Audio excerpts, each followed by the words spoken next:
का रे तोहार रिजल्ट निकल गई? हाँ निकाल गई। का भइल? का होई फेर फेल हो गई नी। अब देखा तारू फेल हो गई और फोफिया खाता। तो का कर यहाँ फेल हो गई तो खैला बिना मरी का पूछला तो बता देनी। हाँ को हमारे हमार लठिया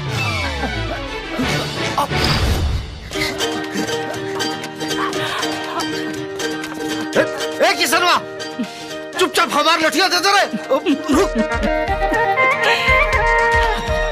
आज बताओ तानी तोरा के हमने के फेल भइले के रिकॉर्ड तो बनिए गइल हो। किसनवा